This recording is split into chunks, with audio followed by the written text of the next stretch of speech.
From one woman who even said that the same basket of groceries that she regularly buys has now effectively doubled. Take a listen. I feel like the prices are ridiculous now. It's to the point where it's going to be harder for people to shop because the prices are just insane. Literally, yes, because last week I like literally for the same amount of stuff that I bought, I literally paid like maybe 30, 40 bucks. And now it's like $75 for like 3 bags of groceries. It's like completely insane. Donald Trump putting us in a position that if any country decides to attack America, we're going to be by ourselves. We're not going to have any help from nobody else. Japan, South Korea, and China just came to an agreement saying that they go fight the tariffs that we go implement as a country on April 2nd, which is a couple days. Pretty much nobody likes us right now, except Russia, and that's very telling. Keep a note on the people who actually like America right now. What do they all have in common? I'll let you do the research on that. If I'm Russia, I'm in Donald Trump's ear. I get him to alienate himself against everybody in the world. And if I decide to invade America, it's a 1v1. I got a shot. I don't have 100% chance of taking it over, but I got way better of the odds than I had 3-4 years ago. And the fact that he flat out said, I don't care about car prices going up. I don't care about car parts going up. Buy American. Does he not realize that American-made cars uses parts from foreign countries? It's not 100% American-made. It's not. It's 50% American-made. You still need the parts from the other countries to make it work. If we could have been making 100% American-made cars, don't you think we would have did it by now? And I know what they go say, oh, we cool with paying more money for it. Yeah, I got you. How many of y'all sitting back watching the news right now? It's like almost 9:30 right here in Houston, man. And they're talking about the tariffs. Like every channel that I turn to, there's like a major news outlet talking about the tariffs. And they keep on mentioning the same word over and over on everything I click on. They keep saying could possibly trigger a recession. You guys hear that? Possibly trigger a recession. I went live on TikTok earlier and somebody asked me that when did I think that this tariff thing was going to kick off the recession and when I think everything was going to start. The thing is, guys, it already started, guys. Y'all just haven't really seen the domino effect of it. This is Thursday right now. This is Thursday, April 3rd. And I think in like the next week or so, we're going to start seeing it. When they implement those tariffs, it means things start taking effect extremely quick. We don't have to wait a month or two to see how real it is. We don't have to worry about, yo, is this some fake news that's been put on this platform? Somebody putting fake news out there. There's nothing fake about it. I said this a long time ago. It was coming. It was coming. There's nothing that's going to stop it. Do you guys, like, some people don't really realize what is actually about to happen. And actually, it's not what's about to happen. It's already happening. It's been kicked off. I think yesterday was the 2nd. Everything was kicked off on the 2nd, guys, when everything was implemented. Those executive orders, man, it's gonna shut us all down. Wake up, man. Start preparing yourself. I'm not gonna stress this enough. This is so serious. I'm gonna do at least one TikTok video a day. I do 3 TikToks a day. I'm gonna do 1 TikTok a day. Just to remind you guys how serious this is. The recession is coming, guys. And like, it comes at a crazy time. Tax season is just about over. They waited till everybody done got out there and spent their money on stuff that they didn't even need. Stuff that they didn't even need. And now watch what's gonna happen. A lot of y'all gonna be taking a lot of stuff back to the store. But if you look at Walmart has been real weird on their policies when it comes to returning items. All of a sudden, it's hard to return an item at Walmart, even when you have the receipt in your hand or you have it on your phone. It's a lot of stuff going on, guys. If you ain't hip to what's going on, you better get hip. It's all over the news. This tariff thing is real, which means that recession thing is real. When you hear about somebody on social media talking about a possible recession, it's one thing to say, they don't know what they're talking about. But when you see it on national television, the whole entire day, you know it's real, man. All I'm saying, prepare yourself. Don't wait on nobody. Grab the bull by the horns right now and do what you gotta do, because it's finna get bad. I've just seen videos of Dana White, Dave Portnoy, these big time CEOs of companies that they build off the ground. I just saw a video of Dave Portnoy stating that he lost $7 million due to tariffs. Oh my mammy motherfucking God, this shit feels so good. I swear to God, I've never wished a downfall or negativity on nobody. I'm lying, yes I have. That's personal beef. But like people I don't know, I don't wish the worst for nobody I don't know who ain't do shit to me. But to see these motherfuckers losing bread, and that's the motherfuckers talking about it. Could you imagine like Walmart, Target, like these, like, and mind you, these are necessities that we need in life. But when I go to the motherfucking Wally World and shampoo $13, bitch, I'm glad you losing a milli. Fuck you. This, I'm enjoying it. I swear to God, I'm enjoying it. I don't give a fuck. Call me what you want, bitch. I love it. I love to hear it. I don't know about you guys, but I don't recognize this country anymore. I'm 44 years old, and we're living in a country today where human beings aren't getting due process anymore. Judges are being attacked left and right from the president of the United States. People are getting laid off for no reason. Veterans are getting laid off, and we have tech billionaires. And, you know, look at Trump's administration. $60 billion his administration is worth. And by the way, that doesn't even include Elon Musk. The biggest tax breaks for the top 1%. They're threatening to get rid of our Medicare, get rid of Social Security.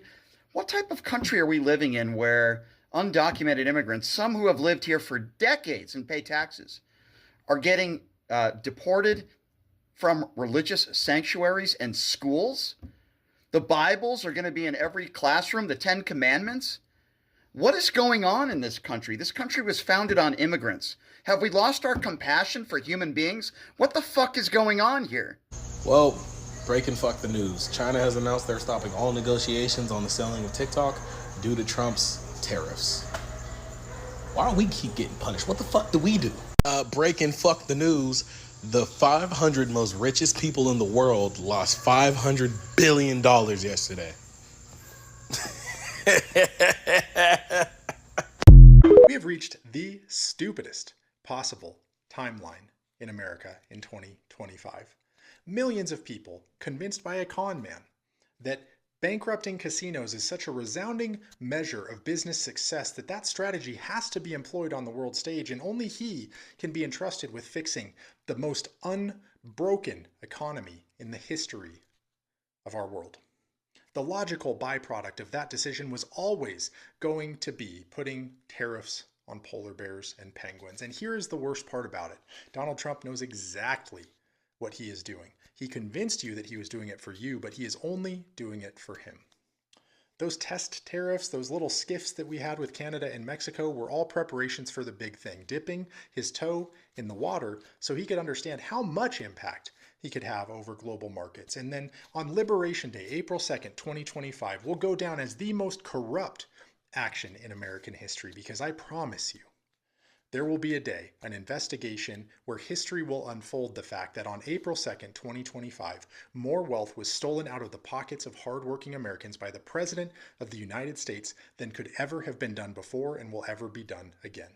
Donald Trump's Treasury Secretary wants out of the administration because he's worried his reputation is being hurt working for Donald Trump. Now, this comes to us from Stephanie Rule, who says sources close to Scott Bessent, the Treasury Secretary, say he wants out because he's concerned people within the financial industry no longer look at him with any credibility as he's pushing Donald Trump's narratives, especially with the tariffs.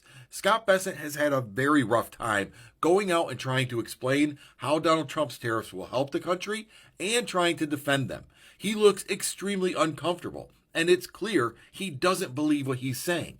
And now he's looking for an exit. He's looking for some way that he can get out while saving face. And I say we don't give it to him. You want to get around Donald Trump. You want to defend his lies, defend his bad ideas. You don't get to save face when you leave. You don't get to all of a sudden get a conscience while you hurt the rest of the country. You own this. This is who you are now, Scott Bessent. Congratulations. Over the next 4 years, there will be Trump supporters that try and convince you that they are fine in this economy. All because they cannot admit that they were wrong when they voted for Donald Trump for great economic policies. We have already watched this happen in the last 3 months where they are trying to convince you that they are fine now. They aren't concerned about egg prices. They aren't concerned about gas prices. They aren't concerned about high rent and not being able to afford houses, which affordability has not changed in the last 3 months. In the next 4 years, though, it's only going to get worse as Donald Trump continues on his tariff escapade like he has been today.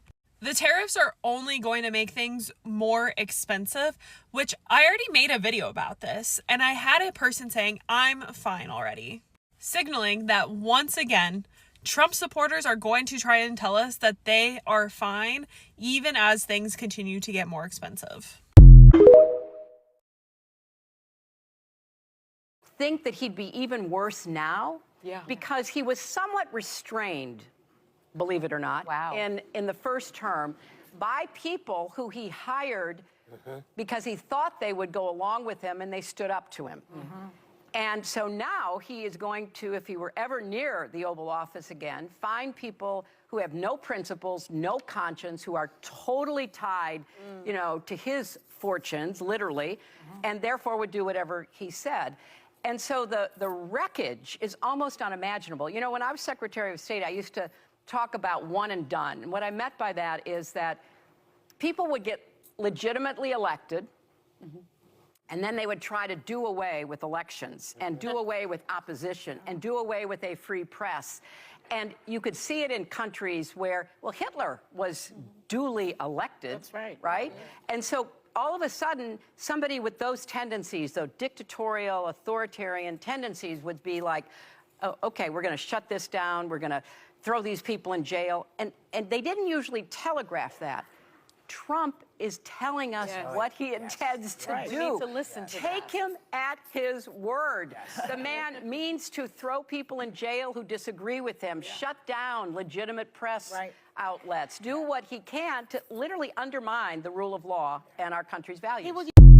This was the scene in Vilnius, Lithuania, as that country's president, First Lady, and hundreds of other dignitaries and citizens paid homage to 4 American soldiers: Sergeant Jose Dueñas Jr., Sergeant Edwin Franco, Private First Class Dante Titano, and Staff Sergeant Troy Knutson Collins. All tragically died during a training exercise accident while stationed in Lithuania. Our own president was not present to receive their remains in a ceremony known as the dignified transfer when they arrived at Dover Air Force Base in Delaware. Secretary of Defense Pete Hegseth filled in for America's commander-in-chief, who chose instead to travel to Miami for a Saudi-funded live golf tournament at his own course. He also attended a dinner reception there. His staff tweeted this image late Thursday afternoon, celebrating that it was almost Friday with a festive font, as those fallen American heroes were being returned to American soil. During his first administration, the Huffington Post reported that Trump attended just 4 dignified transfers, avoiding the ceremony entirely for almost 2 years after getting berated by the father of a slain Navy SEAL.